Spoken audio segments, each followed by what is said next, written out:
This episode of Earl Grey is brought to you by Audible.com, offering more than 180,000 titles for smartphone, tablet, and desktop. To get a free audiobook of your choice and help Trek FM at the same time, visit audibletrial.com/trekfm. And also by Enterprise in Space, an international program of the nonprofit National Space Society. Find out how you can help science and education and become a virtual crew member aboard the NSS Enterprise Orbiter by visiting enterpriseinspace.org. Hi, this is Robert O'Reilly. My name is Gowron. Honor to you and your house. You're listening to Trek FM.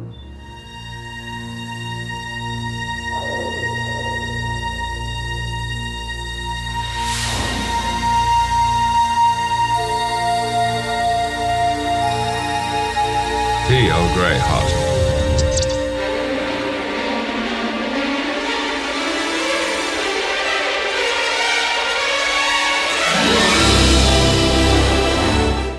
Listeners, and welcome to another episode of Earl Grey. I'm your host, Amy Nelson, and joined with me today are Richard Marquez and Justin Ozer. Richard, how are you doing today? I got a headache, but that's okay. I'm going to push through it, and I'm excited about this episode of Earl Grey. Yeah, talking Star Trek is always good to help what ails you. Well, Justin, how are you doing? I'm doing great today and looking forward to talking about Michael Piller written episodes and this time a movie. So that's exciting. So we are talking Michael Piller. This is our second part. But before we jump in, I just wanted to give a quick little shout out to a couple listeners who commented on the Babel Conference on our last episode, episode 197, where we had our unsung episodes for season 6. And we, of course, chose our top 3 and was happy to see some listeners chime in with theirs that they liked. Greg Malumbi, a wonderful listener, said that he had that we chose good choices, but he would also include Suspicions and Birthright, and mainly for the Data storyline. So yes, good choices that I think people tend to overlook when they think about season 6. Yeah, definitely. Those are good ones. And Zach Moore, host of Standard Orbit, said that season 3 and 4 are TNG at its peak, in his opinion, but season 6 is right behind them. The only ones that came to mind as bad episodes are Man of the People, Aquiel, Birthright Part 2, 2 of which we mentioned. Well, of course, you want to watch those. They are unsung, but apparently Zach thinks that they are not good episodes. By the way, you chose both of them, Amy. Yes, I did. It's because people need to go back through and watch these good episodes, Zach, not bad episodes. Amy is law. And Luke Sims Jenkins says, I have no idea which episodes are hugely well regarded in this season, except maybe Relic's Chain of Command, Ship in a Bottle, and Tapestry, and maybe Second Chances. He continues to say, I love The Chase, Timescape, Starship Mine, and Schisms. A strong season of TNG, and look forward to listening to the episode. Those are definitely some good choices. I love The Chase too, definitely. Yeah, I think that's a really good one that I don't think any of us picked in that episode. Well, we had talked about Starship Mine previously. Oh, right. No, we had talked about Timescape, Starship Mine, and Schisms, but I think we didn't talk about The Chase. Yeah. But that is a good one. I like that one a lot. Yeah.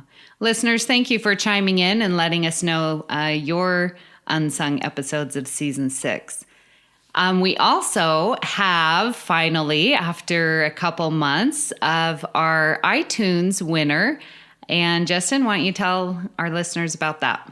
Yes, so we did pick a winner from our UK iTunes review contest, where the prize was a copy of the great book Trekonomics, donated by Lee Hutchison, who was formerly a host on Earl Grey. And So the username of the person who submitted the winning review, and I hope they're listening right now, is A Kalim UK. So first word is just A, and then the second word KALIM, and then UK. And they said in their review, fun, informative, and enjoyable podcast. I always listen to this podcast and find it brilliant at providing informative and well-balanced commentary on TNG that helps me see more in the episodes and extract even more fun from rewatching the series on Netflix. So thank you for submitting that review. Hope you get in contact with us soon. And of course, listeners, whether you're in the UK, the US, or anywhere else in the world, we hope that if you haven't already given a review for Earl Grey, that you'll get on iTunes and give us a star rating and written review. Yeah, thank you so much. That was very nice. It was very nice. It was. Okay, listeners. Well, today we will be discussing, again, the last 6 episodes of Next Gen, where Michael Piller received a writing or co-writing credit. And those are Unification Part 1 and Part 2, The Masterpiece Society, The Perfect Mate, Time Zero Part 1, and Rascals. We will also be discussing the movie Insurrection, which was co-written by Michael Piller. Now, Michael Piller, again, we just have to give credit to basically saving Next Generation. And it was very interesting to see him dressed, not him, but someone cosplayed him from the Babel Conference. Justin, you and I saw him. So maybe we could get Greg Rozier to post a picture of him cosplaying at Star Trek Las Vegas. He looked just like him, didn't you think? Yeah, he did. And it was just such an awesome idea to cosplay, not a character on Star Trek, but somebody who was a showrunner and writer and producer. That was awesome. So hopefully he can post a picture when we post something in the Babel Conference about this episode. Yes. So Greg, give us a picture. It looked really good. You were very good. Perfect. Michael Piller. It was awesome.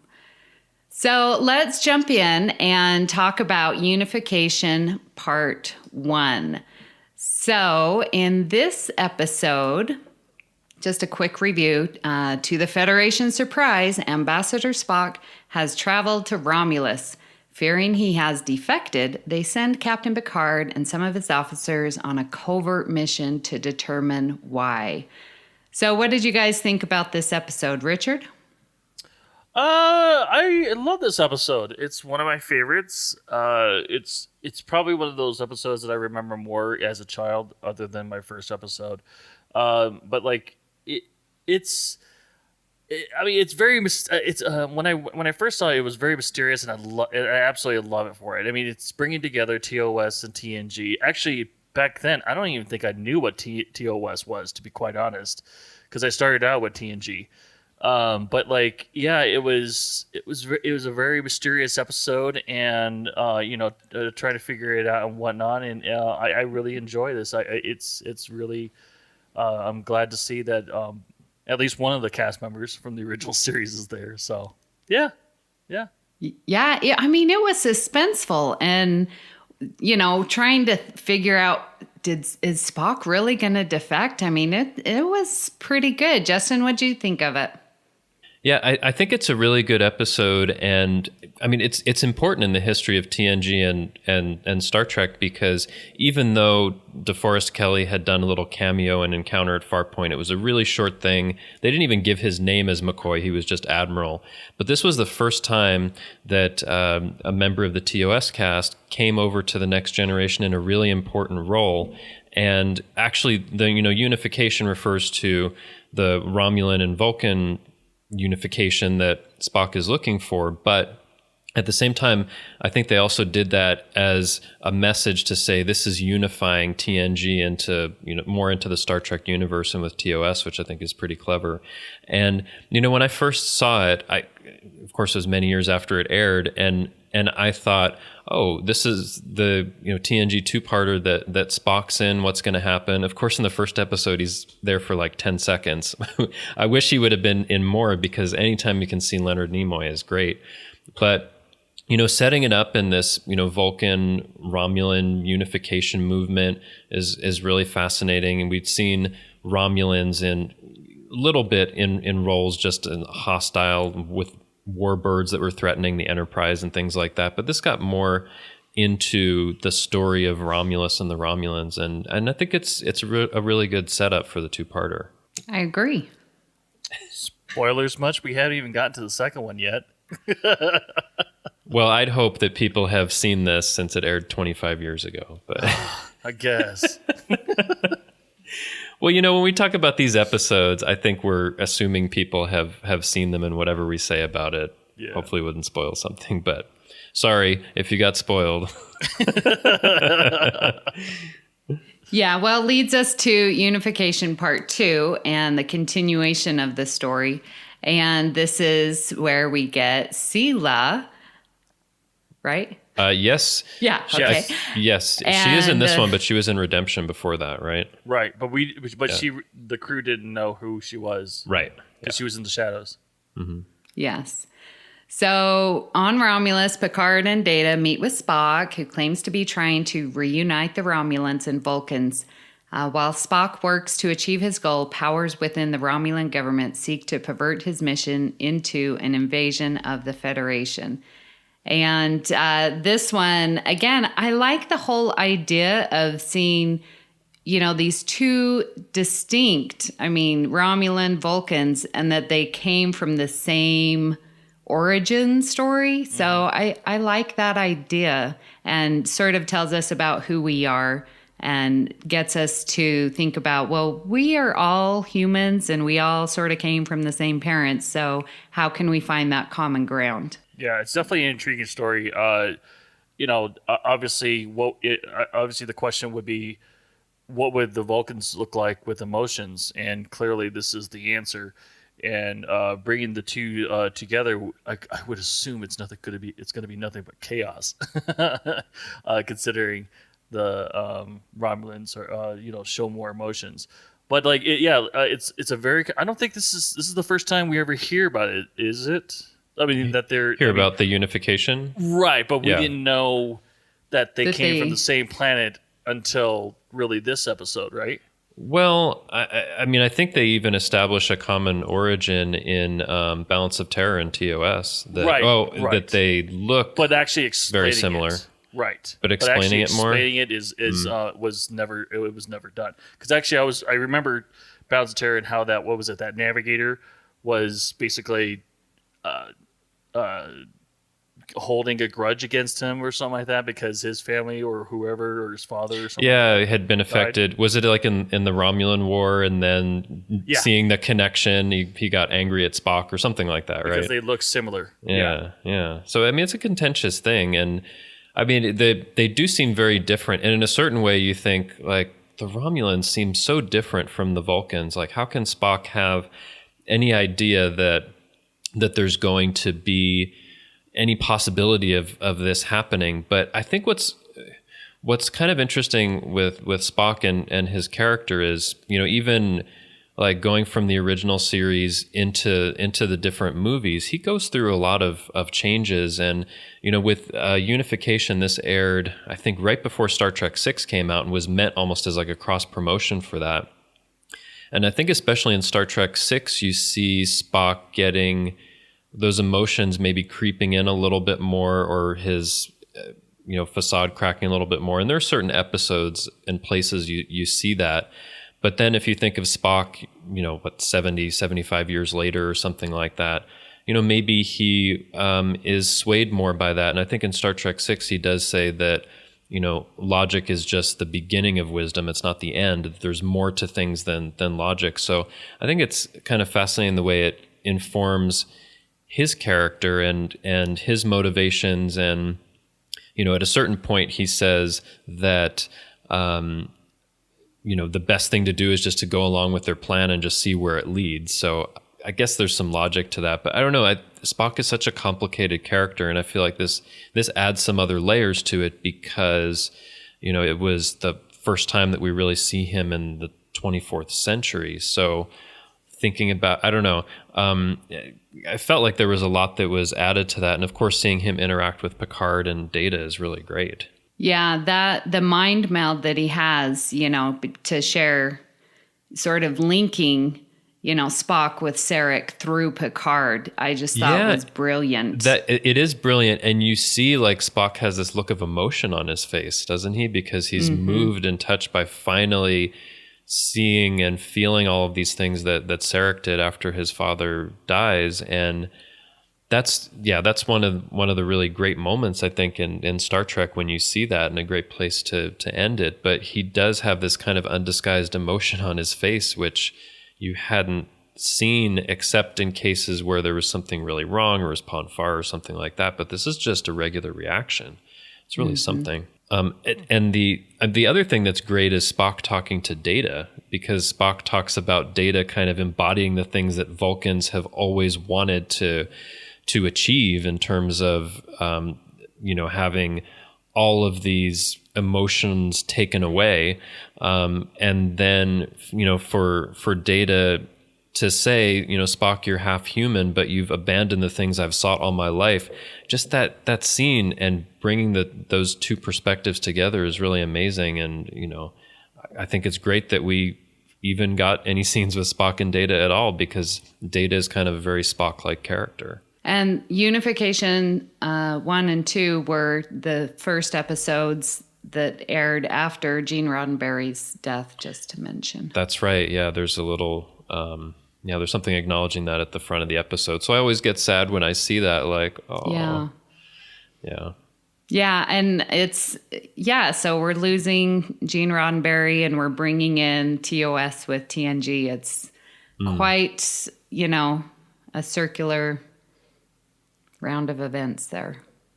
Yeah. I do have one other thing to say about Unification, though. I think it's great overall, but like toward the end of the second episode, when Picard and Spock and Data are in Sela's office, and then Sela just decides to leave with her armed guards, just to leave them in her room with the computers, like, would that actually happen, that she would be that negligent?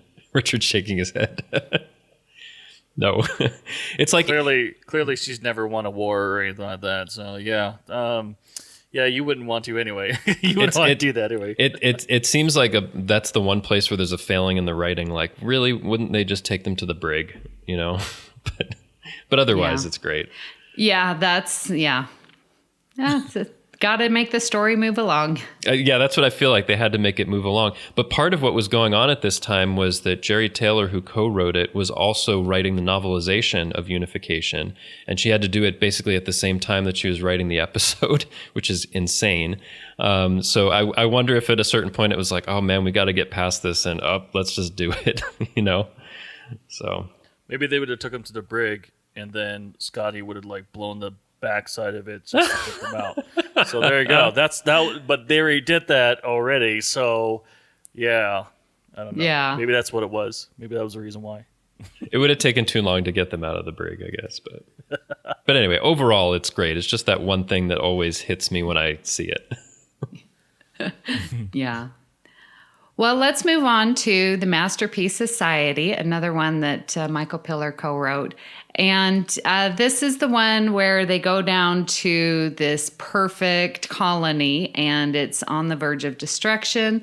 And in part because each person is engineered and genetically, I guess, enhanced, or well, not enhanced, but genetically engineered to fit within the society. And we've got, I think it's a good Troy story with her and Aaron Connor is the main, I don't know, mayor of the place. I don't know what you would call him. Some kind of leader, I guess. Yeah. Governor. Yes. So what did you guys think about Masterpiece Society? Justin? Well, I like the episode. I think we did talk about it on the Unsung Season 5. And I like it and the questions that it brings up about genetic engineering. And I think it's a good story overall. I actually haven't rewatched it for a while, so I don't know if I have too much to add other than what I said in that episode. But Richard, your thoughts? Just like what I said in that episode, as well as this one, I absolutely do not like that episode.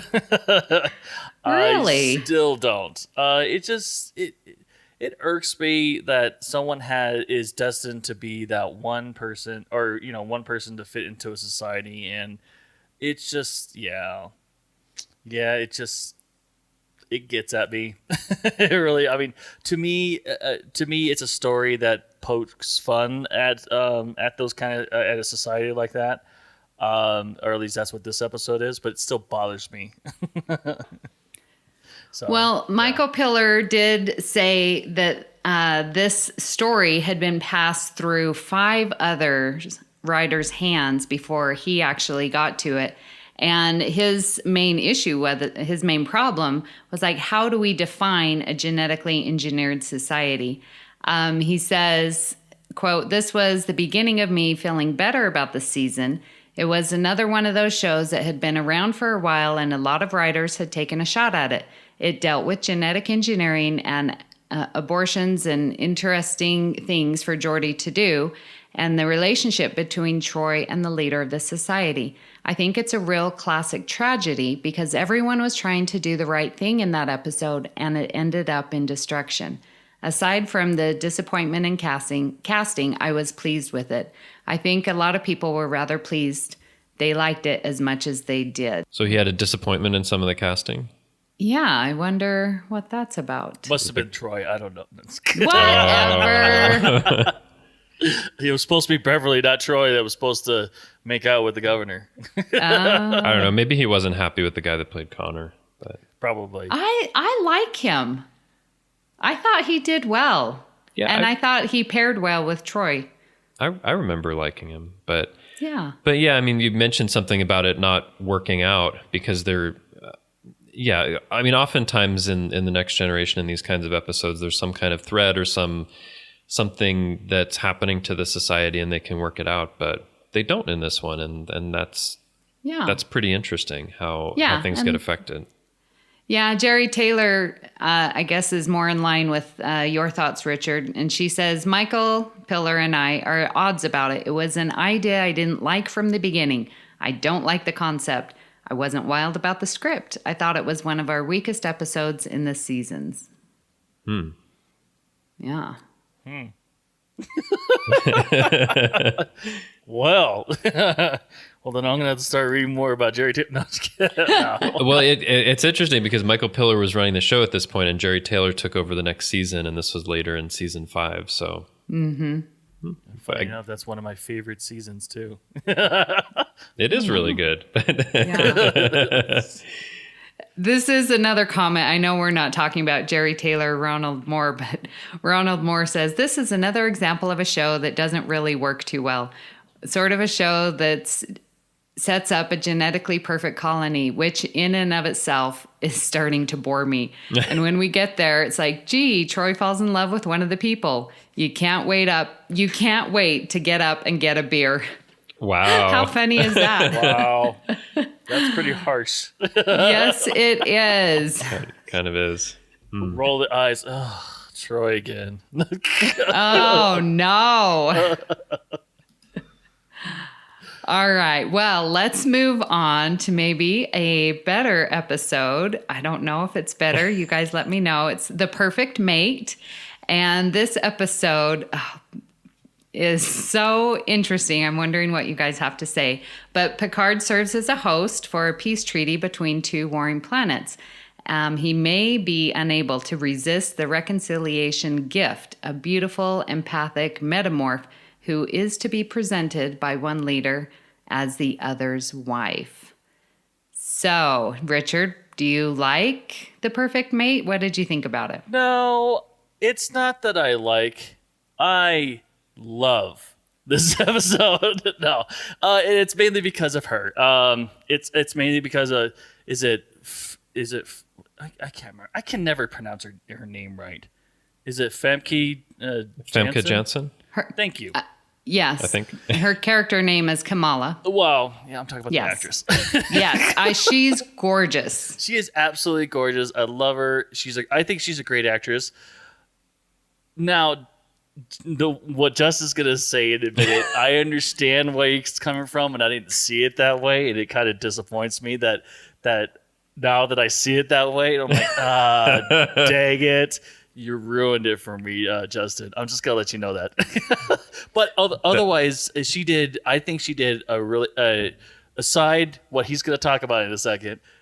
It's a really good relationship between Picard and her, and it's one of those. It's like one of those things we always keep saying, that we never see Picard with a hobby, and we're starting to see that he's going to have romantic relationships, and it's nice to see that. So, but go ahead, Justin. Ruin it for everyone. I was kidding. All right, the suspense. Our listeners are wanting to know, Justin. Before I talk about that, so Richard, the novelty of seeing Picard with a hobby, I mean, isn't he into archaeology in lots of previous episodes? Justin! That is true, but we don't see it very often.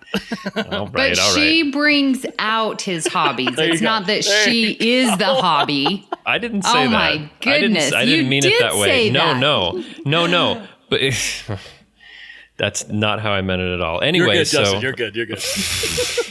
You guys are twisting my words. Yeah. Listeners, rewind, listen, and you will say, and Picard's hobby.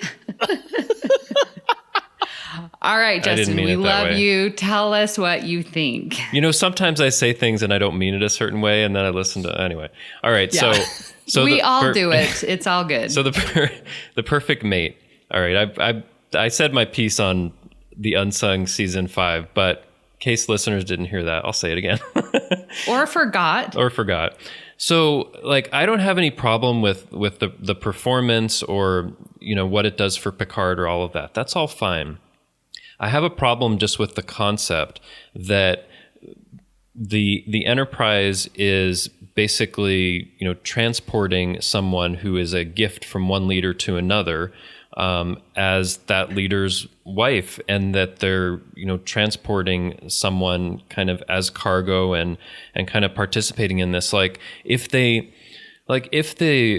Federation knows that this is how this society does things, I don't know. They probably don't have a complete knowledge of what's going on, but I just have it just distracts me from the episode that basically, this woman is engineered to be the perfect mate for this other person, and that the Enterprise is kind of transporting her as cargo. It bothers me every time, and I can't get into it.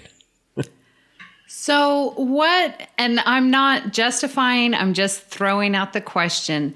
So what do you say to those people who feel like this is my life's work to do fill in the blank, to do a humanitarian service, or, whatever field it may be?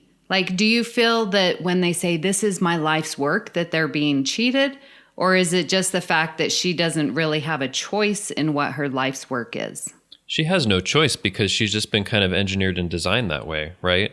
And I just have a problem with a society that would do that would engineer and design someone just for the sole purpose of being the perfect wife for someone. It just bothers me. I mean, if you get into the episode and in universe, I mean, there's nothing wrong that she's doing. That's just what her society has kind of designed her to do, and it bothers me. Who she is. Well, it's who she is, because that's how they meant it to be as a society. She doesn't really have a choice. She's been engineered that way, so I don't know. She truly is the perfect mate. No, I don't think so. I mean, I wouldn't say for me the perfect mate would be someone that's designed to when they see me on site, oh, you're the perfect person. I want to know that person for who they are and everything that they are, the good things and the bad things as a person. Not that it's predetermined. That's not perfect for me. That would always bug me, right? It doesn't really have anything to do with me. It has to do with them being designed for me. I don't like that idea. So you wouldn't like her because that's who she is. You couldn't accept her for that? But I think if I remember right, she's there to basically adapt to whatever the needs are of, was it the first person or person within a certain period of time after she's out of this stasis field or whatever.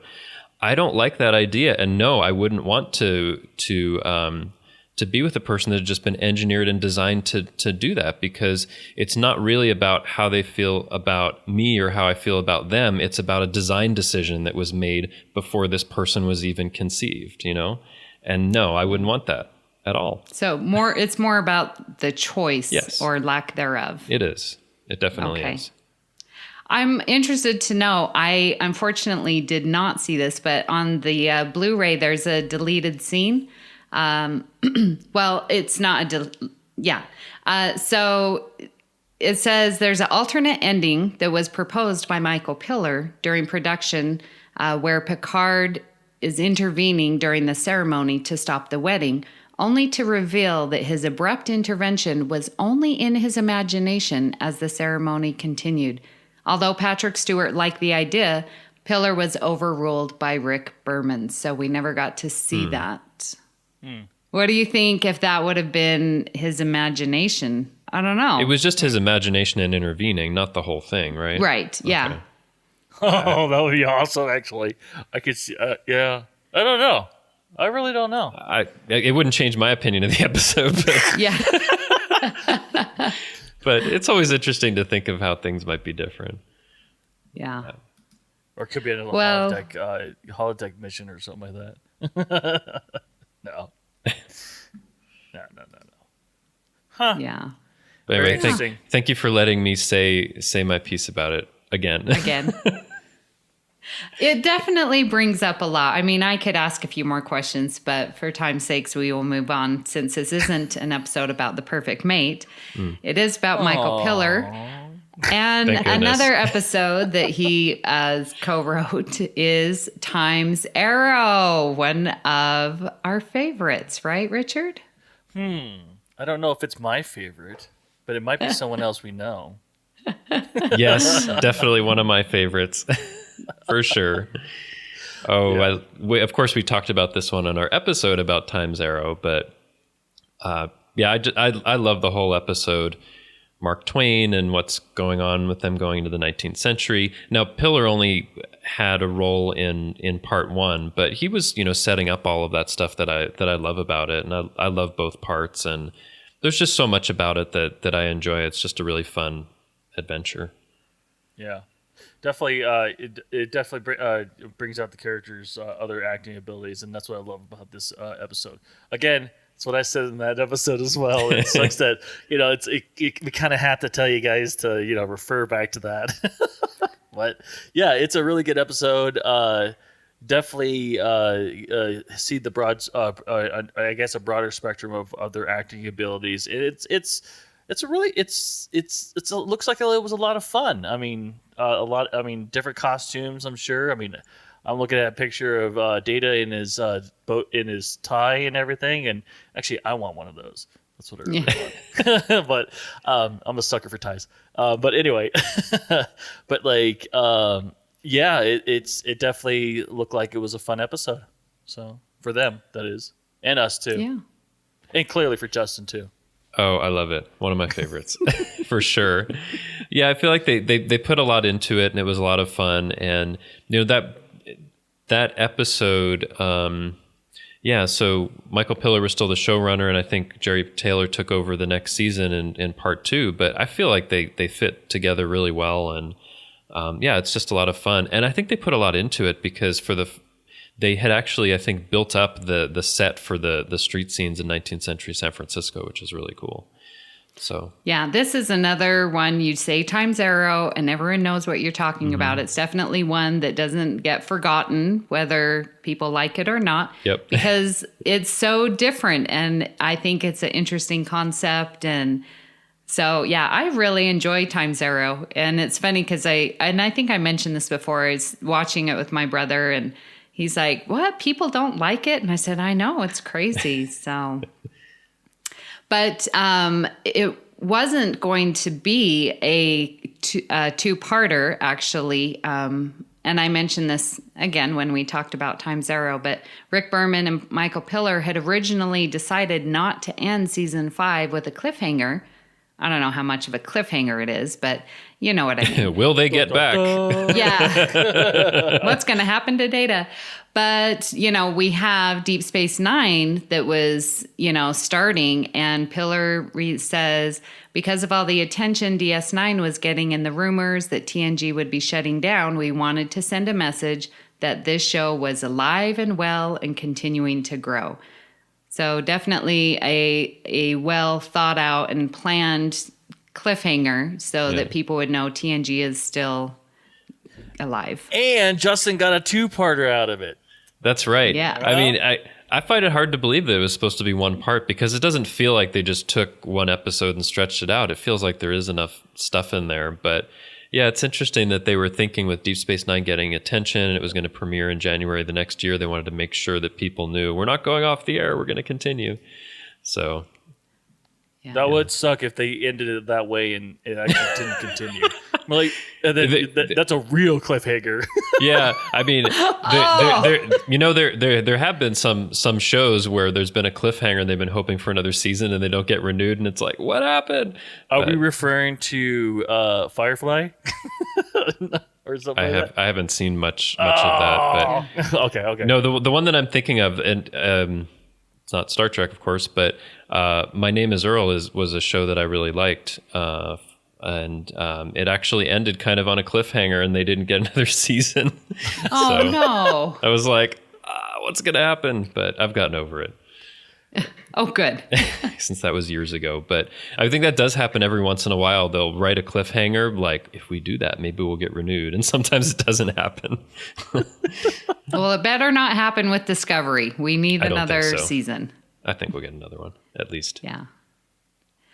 Well, moving on to Rascals. I think everyone enjoys Rascals. Everyone here, at least. Yeah. This we have Captain Picard, Ensign Ro, Guinan, and Keiko O'Brien are regressed physiologically to age 12 by transporter accident, but retain their full adult memories, resulting in different reactions from each. So we've got the little rascals here. Now, one thing to point out, I know this isn't Michael Pillar, but Adam Nimoy directed this. But he was, I don't know if you knew, he was supposed to direct Unification as well. Yeah, I read that. Yeah, but with the timing and scheduling, it didn't work out. So here that would have been really Adam Nimoy. interesting to have him direct his father, right? Right? That would have been cool, yeah. But it didn't. So happen. what do you think of Rascals? Well, I love it. And again, this is one we talked about in our Row episode. I think we've done enough like different episodes that we keep referring back to stuff, but but I love it. I mean, I know some people don't like it, but just seeing them as young people is a lot of fun. And there's actually some really like touching stuff with Ro where you get some character development, even though it's the younger Ro and in her talks with Guinan, and there's some really, really great character stuff in this episode that I think people miss sometimes because they think of it as silly. We know you like Ensign Ro. She wasn't the only one that was small. I know, but I feel like she got a lot of development. Yeah, I focus on Ro like you do on Troy. All right, okay, I'll let it pass. Sorry. But no, it's a great episode for all of them involved. There's a lot of fun. There is some great stuff with, I mean, seeing Guinan as a kid just trying to have fun, where she's usually giving more serious advice is great. And seeing, the young Picard and Riker, he's my number one dad. That kind of stuff is great. That was so funny. Yeah. Yeah. So I love it. And when you mentioned Guinan, and just to think about how old she is, what a great opportunity for her character to revisit her youth. Yeah, it's been like hundreds of years since she was that age, right? Exactly. I didn't even think about that until now. Richard, what did you think of Rascals? I was all right with it. Not one of my favorite episodes. I think that's what I said last time. Oh shoot! Then I forgot because I said we all like it. I know. I was thinking we all liked it too. I mean, it's all right. I mean, it's like I said, it's not one of my favorite episodes. Yes, it does give a lot of character development and whatnot, but that's not what I'm most excited about in this episode. Can you guess what it is? In Rascals? Yeah. We see Lieutenant Marquez. Oh, Okay. that's right. So in the beginning, I can't remember what episode they said what his name was. I think it was. I can't remember the episode, but anyways, they've mentioned his name, and he's in the beginning title where it says Rascals, and then it shows him. So, yeah, he's the one that's given an exam to Ro. So, Oh, I think they gave him a name in Lessons, because I remember when I watched that recently. Lessons. Thank you. That's Yeah. what it was. Yep, because they were like setting up some kind of shield grid or something like that, and they called his name off and everything. Mm-hmm. So Yeah, like Yep. Lieutenant Marquez do this, yeah. Oh, But I nurse. didn't. But he's in Rascals too? Yeah, I'm looking at him right now. Oh, okay. I know his face. Yeah. So, yeah. But otherwise, it's a decent episode. So you're saying the highlight was seeing someone with your last name? That's right.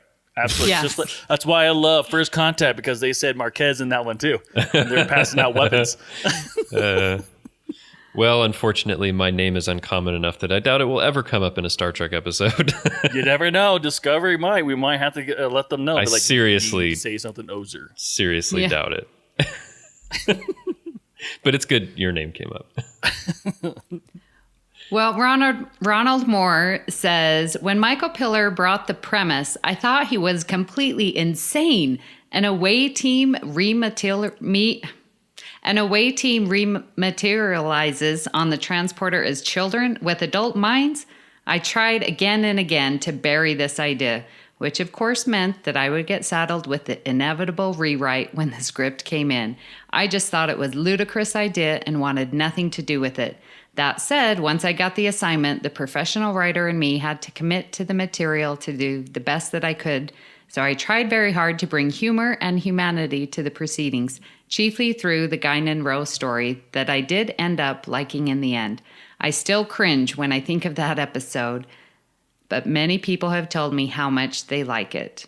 That was Ronald Moore. Yeah. Sounds like he wasn't on the same page with Piller sometimes. Yeah, I'm thinking so too now that we're discussing it. Yeah, that's interesting. But I mean, I think he added some great stuff to it. Yeah. Even though he didn't like it overall. But it does sound like a crazy concept. Like if you've never seen this episode and you say, hey, there's a transporter accident and some of the people are young kids and hijinks ensue. Like it just sounds not so good, but I like how it turned out a lot. All right. So we get now to the movie Insurrection, which came out in 1998. So, Richard, Insurrection, what do you think? I don't know what movie you're talking about. Are you talking about the movie that does not exist in my world? Well, It's going to exist. It's going to exist for this episode. It's a movie that I really just consider just another episode. Yeah. It's It's interesting. it is interesting. It's a great. It's don't get me wrong. It's a great episode, right? It is. You're right. I don't think so. completely agree. I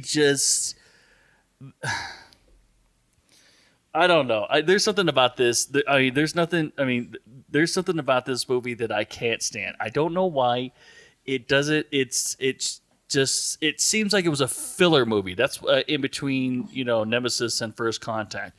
Two other great movies, Nemesis and Right, First Contact. exactly. So One. it's like every other movie that one's great, the other one's crap, the other one's great, and all that kind of Yes. stuff. So it definitely fits in that. But it's like, I absolutely. Maybe we should tackle this on another episode because there's We so need to much- talk about this for a while. Oh, we do. We do, because I have some thoughts too. Oh my god. Okay. Well, it's just this. I mean, it's the Fountain of Youth story. I mean, come on. It's just that's just not something. that trope. Exactly. And it's just not an episode, or it's not an episode. There you go. It's just not an idea that I particularly like or believe in, and it's just like, I don't know. Yeah. Go ahead, Justin. Justin, go for it. How long do you want me to go on for? No, I'll say like a couple points, but because I made a lot of notes because I rewatched it. I hadn't seen it for a while, but I rewatched it today. So here's how I feel like in general about Insurrection. Actually, the first time that I saw it some years ago, I thought, oh, I like this. It's good. And then I went ahead and rewatched it and I was like, oh, now that I've seen all this other stuff, it's not that good. And I was rewatching it today and I was like, this has a lot of problems with it. And so the way that I feel about it is like they spent a lot of time and effort on this Baku village. It was actually like the largest outdoor set. I think it's still the largest outdoor set we've ever had for Star Trek. And there's this beautiful kind of idyllic village that's there. But the problem is, it seems like they've probably been in this village for a while, but it looks like it was built yesterday. Like there's no age, everything looks brand new. Like, is the metaphasic radiation that's renewing the people renewing the buildings too? Because there's just something about it. Like, I think one of the problems I have is that it seems like there are things that feel unfinished, or like it was a draft that didn't get revised. And the buildings are kind of symptomatic of that. And just having this idea of, you're seeing this village, and then you see, Data revealing himself, and there's something that's going on. I mean, it's kind of interesting. You're wondering, what's going on. But especially on a rewatch, when you know what's going to happen, it's just not as interesting. And these Sona people that, for the most part, are just unmitigating villains who like stretch their skin in this weird way. It just feels weird. I mean, and also, like the Deep Space Nine fan in me thinks this is a big missed opportunity, because at this time there's a Dominion War that's going on, and they make on Deep Space Nine, and they make some references to that. But I think a much better movie would have been the Enterprise being involved more in the Dominion War and not being way out on the outskirts doing this mission. Like, oh, there's a war going on, and you're going to send one of your most capable officers in the entire fleet, Data, to observe this planet for a week. It makes no sense. So there's all of these things as I go through it that I think, missed opportunity, this doesn't make sense, this feels unfinished. At the same time, there are things that I do like about it, like the love story aspect between Anish and Picard. I kind of like, and there's some touching moments, and who knows how she can stop time. They never explain that, or slow down time, but those kind of moments are really beautiful, and the music is great. The Jerry Goldsmith music is really, I think, good in this movie, and kind of tugs at my emotions. So I feel like there's all this potential, but it feels like one big missed opportunity. Anyway, that's how I feel in general. I mean, how do you feel about it, Amy? Well, I think it's just an episode. And when I look at the 4 movies to put out, and I'm like deciding what to watch, like, I never want to watch Insurrection. I would rather watch Generations over Insurrection. And I just think that,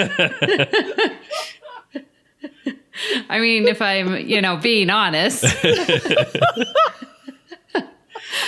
but I don't like the Fountain of Youth idea.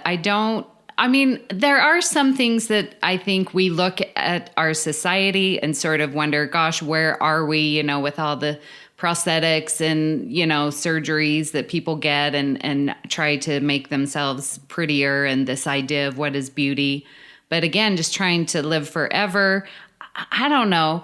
And I think I don't like Worf's got a zit. Oh, my boobs are firmer. Yeah, that's kind of cringeworthy. It's so out of character for what I feel that we know for the past 7 years in or 2 movies that they've come, and I just don't get it, and it doesn't seem cinematic. But I was reading and talking about this Fountain of Youth. Like, Michael Piller says that. He says, I literally got the idea for this film one morning as I was putting on my Rogaine. Not that I needed it, of course. Wow. So it's just the strangest ideas. What do we do to ourselves to make ourselves prettier and to capture this Fountain of Youth? Yeah. So I thought that was interesting. Now, what's interesting about this movie, too, is that it does actually have some genuinely funny moments. And I find myself laughing more in this one than I do in Generations. like when you see Picard singing and then Worf is singing this Gilbert and Sullivan tune, I don't know why, but I find that so very funny.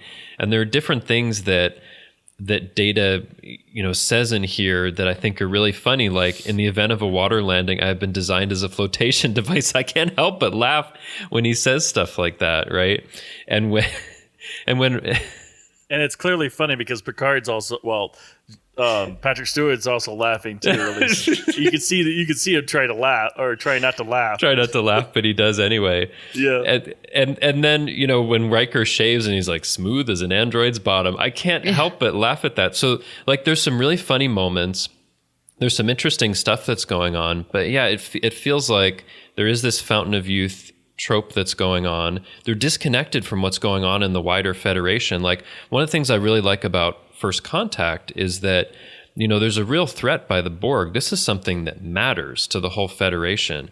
And in a sense, in Insurrection, it's like, well, this is something that matters to these people, and that's really important. But like, is one of your most powerful ships really going to be doing that instead of participating in the war itself? Like, just the whole concept, there's kind of a disconnect. But I mean, actually, I was reading about the original concept, which was a little bit different and would have actually started with Picard at Starfleet Academy. And so I wanted to read a little bit because it's interesting what the concept would have been. This is from an interview that Michael Piller did in 1998. So he said, I wanted to start the picture off with Picard at the Academy, and we see what a rowdy young man he was. He's really not the same Picard we've grown to respect and admire, so we show him in a relationship with one of his best friends who gets him into trouble. We bring Boothby back to get him out of trouble and answer that great Star Trek question that was set up in the series about Boothby's history with Picard and what trouble he did get into. Then we would flash forward to the future, where Starfleet sends Picard on a mission to a strange, unknown galaxy. Now, it says galaxy. I don't know if they really mean that or just a different star system. But anyway, he goes some unknown place. There he finds his old friend, the one who he had had trouble with at the Academy, who has seemingly gone berserk, striking ships and creating all kind of havoc in the neutral zone. So Picard is forced to go off after his oldest friend, and when he gets there, he discovers his friend looks exactly the same way as when we saw him in the opening sequence. It's then revealed that this planet has a magical, youthful effect on the inhabitants. When Picard discovers his old friend has discovered a conspiracy to steal this planet from the people who live there, ultimately Picard joins him to fight the good fight, and at the time I was thinking it was against the Romulans. So that was the original idea, which Rick Berman had vetoed or taken in a different direction. I mean, do you guys think that would have been maybe a more interesting idea? That would have been a far better film than anything what we saw in that one.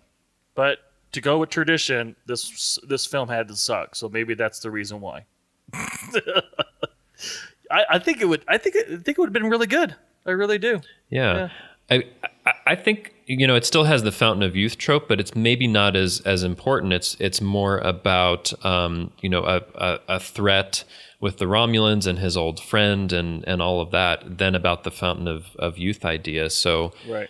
I think it would have been interesting. And actually, I haven't read the book yet, but Michael Piller, while he was writing Insurrection, actually wrote a book called Fade In that was all about his experience in writing Insurrection that he meant as kind of a textbook for screenwriters. And it just became available last year, but go ahead. It's a really good book. You've read it? Yeah? Well, I've started it. Started it? Okay. And I have about 3 pages of notes already. Oh, wow. Yeah. I've heard it's really good, and I think fleshes out that concept more, but it's so interesting, to read it. It's a different type of read, because I'm used to reading, novels and stuff like that. So it's very, very interesting, and it does give you a lot of insight. So definitely, listeners, read it.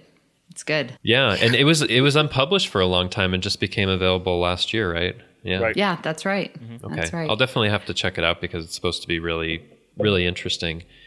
Go ahead. So one of the reasons why I really enjoy doing these overviews, because you get to see some connections and patterns. And I see one here with Insurrection and actually unification. Like it's sort of got that same thread that here in Insurrection we have the Baku and the Sonai, and they come to find out they're from the same heritage, right? That they really are the same people. So I found that an interesting concept and wondering if Michael Pillars had a hand in that. I wouldn't doubt it. That could be it. I mean, and actually the first time that I saw it, I was surprised. I didn't quite expect that to happen, that they're related. And actually it leads to something that I think is one of the best moments in the whole movie, where, you know, they're on the planet, Picard's talking to Anij, I think, and they see in the distance one of the Sona talking to someone, and you find out that this is his mother. And they do it really well because, and I think this is Jonathan Frakes directing here, because usually in that kind of scene you'd want like a close-up to see what it looks like, but they actually have it at a distance, and I find it much more touching when they hug each other. And actually, you know, it brought a tear to my eye about that there's some reconciliation there. So they're like good moments within the movie, but for me it doesn't add up to like a great movie overall, you know? But I have to ask you, Amy, this is the movie where Riker and Troy kind of get back together. Do you like seeing that?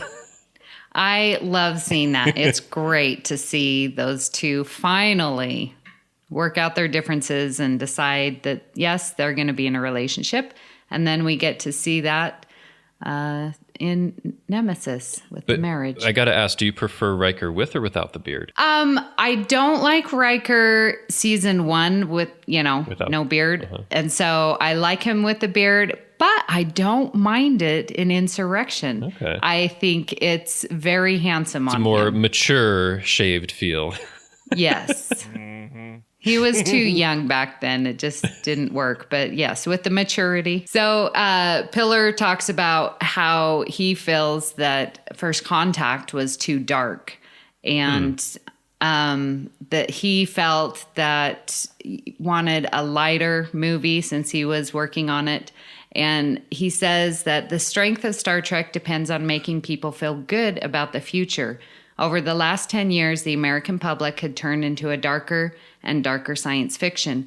But I think the fans love the parameters that Gene Roddenberry sent for us, the box, that is, he put us in. It is an intellectual challenge, but we have to stay in that box. And we've talked about those parameters that no conflict, stuff like that, that these are the things that Gene Roddenberry want. And throughout, Michael Pillar has honored that and respected that, and it fits in with Insurrection, I think. Yeah, and I think it's interesting, like as I was looking into this, that Michael Pillar was pretty happy with the final product of Insurrection. There's actually a quote that I got here from him saying that he thinks Insurrection holds its own when compared to other Star Trek movies. The goals of this film were quite different from the ones that preceded it, and for the most part, we met those goals. So he was actually really happy with the final product, even if I think for a lot of fans, Insurrection is lower in the rankings, but he feels like he did what he set out to do, which is good, because like this was the final thing he did in Star Trek before, unfortunately, he passed away some years later. So even if we find problems with it, I'm glad that he was happy with, that final Star Trek thing that he did. And like I said, for an episode, it's great. Yeah, it's not terrible. It's just the kind of thing, like you said, Amy, like when you're thinking about a Star Trek movie to watch, Insurrection isn't the first thing you think about, right? It's just like, maybe something else. But it's I'm not... on my Star Trek rewatch. And I have to watch it. Yeah. So, I mean, the way I feel about it overall is it had potential, but, missed some opportunities there. Yeah, I think one thing I was surprised at was that we're introduced, and I don't know why I'm surprised, but we're introduced to the Baku and the Sona. And I'm like, who are these people and why do I care? And why do the Baku look completely human? Yeah. I mean, that's happened, right? I mean, of course, that's happened in Star Trek before, where it's like, oh my goodness, what a coincidence! These people look exactly like us. But it always hits me when I watch it, like, oh, they just wanted to save on the makeup costs because there's so many people in this village. I mean, that's the reason, isn't it?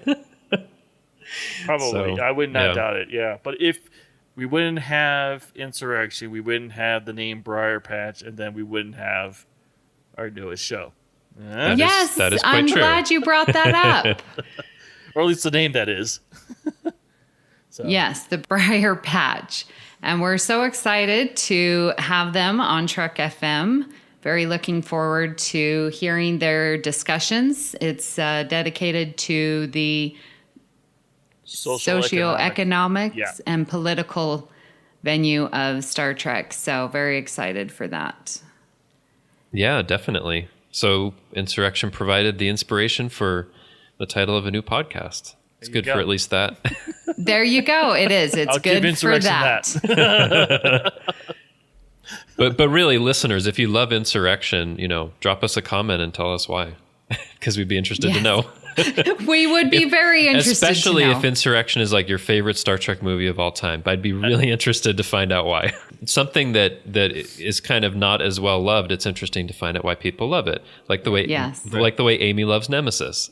I could go on and on. Oh wait, you didn't I see that already jab, have. did you? It's not a jab. It's fascinating to me because I really don't like Insurrection, but Amy loves it. So I always love hearing like why, because I don't like it.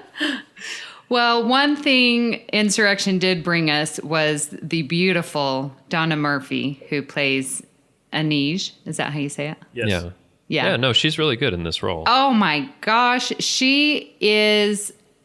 I love her, and she's perfect for Picard. She's so beautiful, so intelligent, so wise. That did work for me, their relationship and how that grew. She's the best part of the movie. She's no perfect mate. Oh, I'm just messing with you. see, you beat me, Richard, because I was going to say she's no Nella Darren. Well, But I do like her.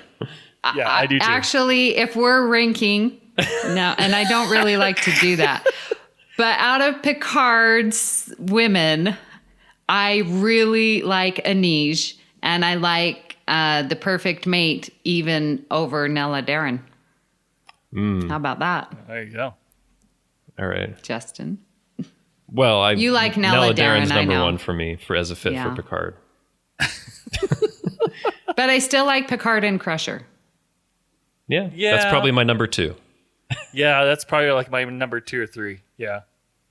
Yeah. Yeah. Fascinating. Well, So anyways, Okay. talking Well- about women who I know. Wait. oh my goodness. So, well, now looking back, and we've now covered, 14 total episodes and movie that Michael Piller had his hand in. What are your overall thoughts on those, Justin, with Michael Piller? Well, I think looking at this was very interesting. I mean, I think there's a lot of good episodes in here. There's a lot of important episodes. Of course, writing a Star Trek movie is very important, right? There's a lot of things that I like. There is some inconsistency, but I think I said the last episode when we looked at the first half that one of the things that I saw in common was people working together. And I see that in these episodes as well. Like in Unification, they're actually trying to work together toward a unification of two different cultures, and everyone that is on the side of the Enterprise, including Spock, in the end has to kind of work together toward a certain goal. And I think Time's Arrow is the same way, and Rascals and Insurrection, even if they have to do something that's against orders. Now, for the Masterpiece Society and the Perfect Mate, I see those as kind of maybe oddities in this mix, because it's not quite as much about that. But anyway, I don't know why I've focused on this theme of people and teams and different cultures and different peoples working together. But I definitely see that as a theme in a lot of his episodes. I mean, it was fun to, rewatch and to talk about these, even if I don't love all of them. I think I really like most of them, which is a testament to his writing skill. Absolutely. Richard, what are you thinking about with Michael Piller and his influence on Next Gen? Memories. I love all the I love a good majorities of these episodes. I really do. I mean, definitely some of the best work of TNG are some of these episodes. Obviously, there are more, but out of all his work, I mean, I really do appreciate what he's given to Star Trek, except for the Masterpiece Society. But like, I mean, for the most part, I mean, I actually do like all these episodes because they're. I mean, a lot of them are. I mean, even Masterpiece Society is thought provoking, and it adds more to the Star Trek universe, especially answering questions like the ancestry relationship between the Vulcans and the Romulans, and even a fun one like Time's Arrow, and yes, even Rascals. And we won't talk about Insurrection. Well, we already talked about it a lot. Oh yeah, we won't talk about it again. I mean, of course, let's not forget that he wrote Best of Both Worlds, which is one of the most important things that ever happened in Star Trek. So, I mean, even just for that, he had a big impact, but he had an impact in all these other ways too. It's really something.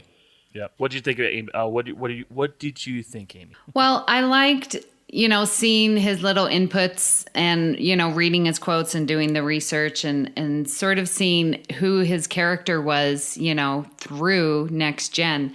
And I think, man, this guy's super creative. I mean, if you look at the list and what we covered last week and this week, like super creative to come up with these ideas of, okay, now you're going to be shrunken to kid side. Oh, okay, now we're going to talk about, I'm putting on Rogaine. Let's talk about Fountain of Youth, just the ideas that came and that how they were executed. And you're right, these episodes are very memorable. I think really, well, maybe Masterpiece Society would be like, well, what was that one again? But like all the episodes you remember. And that just shows how creative and how well executed that these are and different. And I really appreciate Michael Pillar's respect for Gene Roddenberry and that he was always trying to, honor what Gene Roddenberry wanted to do by putting these restrictions and constraints on the writing and production staff. That's like, okay, we need to, talk about this future and how ideal it's going to be and can we get there. And I think that really shines through in the episodes and movie that Michael Pillar had a hand in. So I think I'm very glad that we have Michael Pillar on Next Generation. Oh, absolutely. He made a huge contribution. Well, it's been fun talking about the episodes and movie written by Michael Pillar today, but that isn't the only thing we've been talking about here on the network. Here's what you might have missed elsewhere on Trek FM. Previously on Trek.fm. The Edge, a Star Trek Discovery podcast. For an opening episode to get that relationship, like you could see that crew really had been working together for 7 years, which is so not normal for a launch, for a first episode, right? Because you've got the odds, but they seemed to have working forever together. The camaraderie that they had, the trust that they have with each other. To the journey! And then, they're all up on the bridge and everyone's like, oh, what's B'Elanna doing with her day off? And Tom's like, oh, she's binge watching Bill Nye. She's been there, in her PJs since 8 o'clock this morning. I can picture her. She's been watching Bill Nye all day. Tom comes home and she says to Tom, Tom, have you ever thought about wearing a bow tie? That look good. But if he's on the bridge and says all that, would Captain Janeway know who Bill Nye the Science Guy is? Yeah. It's Janeway. The 602 Club. So I graduated from high school in 1984. So this film came out in my, sophomore year in high school? So that was like prime formative years for me. This is, this and Mad Max were the R-rated movies that me and all of my friends wanted to go see. Meta Treks. It knows to point that out and say, that's red. It will correctly identify the red shirt as red, but really perceives it like we perceive blue. I knew Kirk should have wore his green tunic when he went to fight the Gorn. Yeah, it would have made all the difference. It would have made all the difference. And that's what else is happening on Trek.fm. Check out all these shows and join the conversation about your favorite corner of the Star Trek universe and beyond. You'll find us wherever you get your podcasts.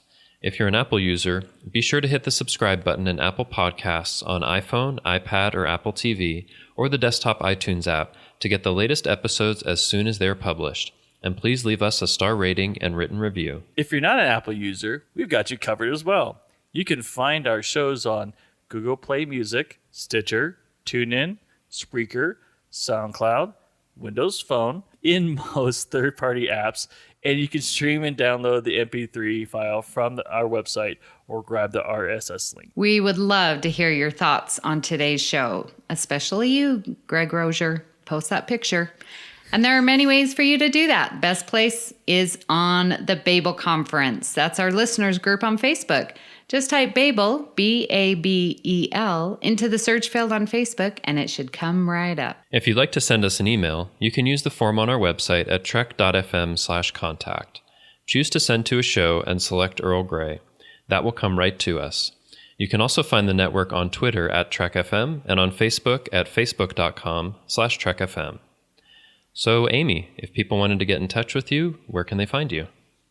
Well, you can find me here on the network hosting The Edge, our podcast covering the new Discovery. I also do a little mini show called Postcards from the Edge, where we talk about fan response. So if you would like to leave your comment there on the Babel Conference, then your comment might get read on the show.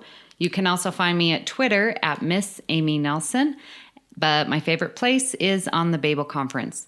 And Richard, where can people talk to you? They can find me on Facebook, and usually I pop in here and there on the Babel Conference. But they can also find me on Twitter, and my handle is xransom. Justin, what about you? Well, you can find me on Twitter. I'm at TrekFan4747, where I tweet about nothing but Star Trek. I am currently tweeting out my Season 3 rewatch, which at this rate will probably take another 6 months.